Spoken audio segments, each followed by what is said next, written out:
When I took office, I made a promise to the citizens of Cook County that we would not settle for programs or policies that wasted their dollars and did not serve their best interests. I made fiscal responsibility a key priority for my administration and asked all departments and agencies for their assistance in identifying inefficiencies and correcting them. The problems in the Project SHIELD program have been well documented in the past, and we undertook a careful review of this program in light of those issues. Our first concern was the safety of our citizens and our first responders. And our review showed us that the program that we had in place was not achieving significant results. Project SHIELD, as we know it, will be coming to an end. We will be taking a threat and hazard risk assessment to determine how best to organize the critical infrastructure and important resources within the program. Our Director of Homeland Security and Emergency Management, Michael Masters, was brought in and charged with making an overhaul of this program as a top priority of his department. While we cannot change the decisions that were made in the past, we will chart a course forward that is inclusive of the opinions of our first responders and responsive to their needs. We will continue to meet with police and fire personnel to develop a plan to utilize our federal grant dollars in a way which serves our first responders as well as the safety and security of our residents. Project SHIELD equipment that has been installed in the Department of Homeland Security and Emergency Management offices and vehicles, equipment worth over $780,000, will be removed and reallocated to better serve our first responders. The county continues to operate under a maintenance contract with the contractor that costs us approximately $190,000 a month. The Department of Homeland Security and Emergency Management has asked for a detailed and itemized breakdown of these costs so as to ensure that grant dollars are being appropriately accounted for.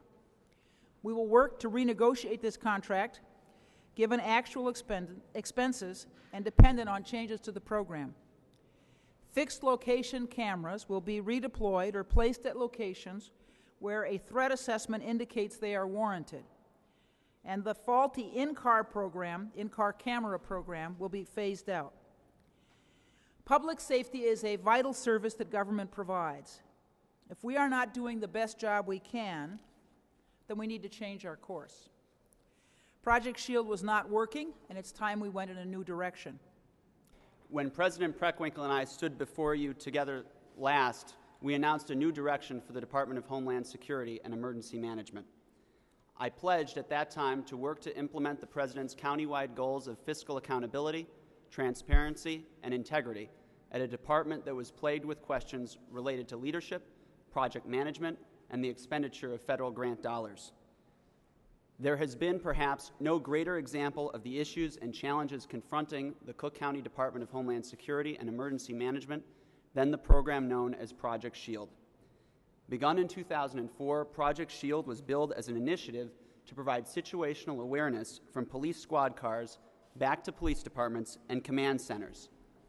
Over 7 years later, 3 phases in, numerous contractors, and having total expenses in excess of $44 million, Cook County has, at best, a semi-functional system, and at worst, a glaring example of mismanagement and poor design, with funds that were allocated to enhance safety and security, an outcome that has not been comprehensively achieved and is, in my opinion, given the program, not possible to attain.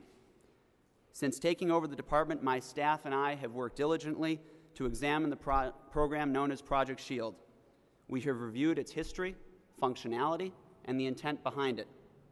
I've spoken to individuals from across the county, from both the fire services and law enforcement. What I have learned is beyond troubling. A system allegedly designed for first responders, it was conceived with, as far as I can tell, little or no comprehensive input from boots on the ground, a complaint consistently and constantly heard from police and fire officials. a system where decisions about camera deployments were made by technology personnel sitting in offices, not first responders in our municipalities. A system where police chiefs in the field were overruled by administrators on Clark Street.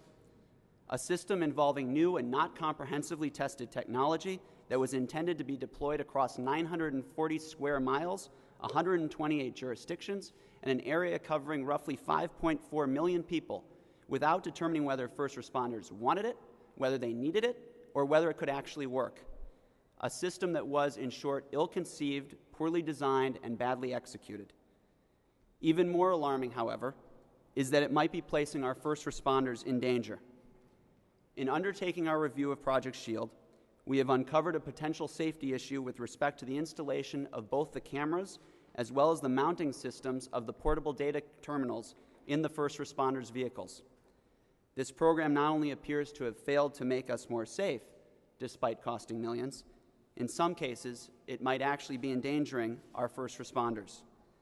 It appears that the configuration in at least some of the vehicles outfitted with Project SHIELD-related equipment may pose a serious safety hazard to occupants of the vehicles.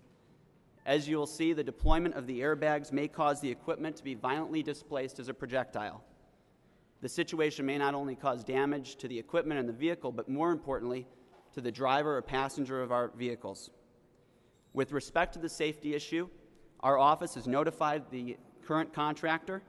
They are providing a plan of action that will include conducting a full audit and inspection of all vehicles that have had Project SHIELD-related equipment installed in them.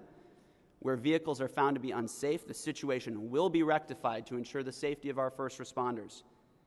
We have contacted the law enforcement agencies that have Project SHIELD-related equipment in their vehicles and informed them of these issues. We have recommended that they not use the vehicles until the situation is rectified. I personally will ensure that everything possible is done to minimize the operational impact on individual police agencies. Given all of this, and after a careful review of the history of the program, its functionality, and following extensive conversations not only with elected officials, but with police chiefs across the county, and as importantly, the men and women who serve us, as the President said, Project SHIELD will cease to exist as we know it. A program plagued by questions regarding performance, contracting issues, purpose, and now safety will come to an end. We will chart a course forward that is inclusive of the opinions of our first responders and responsive to their needs as well as the needs of our residents. As the President said, we will undertake a threat and hazard risk assessment, identifying through a detailed process critical infrastructure and those locations where enhanced security measures would be recommended, as opposed to simply deploying resources without any justification whatsoever. Fixed location cameras will be redeployed or placed where the threat assessment indicates they're warranted, and as the President indicated, the in-car camera program, plagued by issues, will be phased out. Moreover, a comprehensive process-based system will be developed to ensure that the mistakes of the past, the use of grant dollars without procedural safeguards, will not be replicated. The safety and security of our residents can only be provided if the men and women who serve and protect them can get to them safely and effectively. The welfare of our first responders is essential. So too is the public trust. We must ensure that federal grant dollars are used responsibly for programs that enhance security and safety, not detract from these things. As a program, Project SHIELD fails on all accounts. As a concept, Project SHIELD is a bad solution to a non-existent problem. I look forward to cooperating with police and fire personnel at all levels to ensure that we have a productive and sustainable plan for our federal grant dollars. And in so doing, we will meet the President's mandate to both enhance preparedness and regional capabilities while adding integrity, fiscal accountability, and transparency into the operations of the Cook County Department of Homeland Security and Emergency Management. Thank you.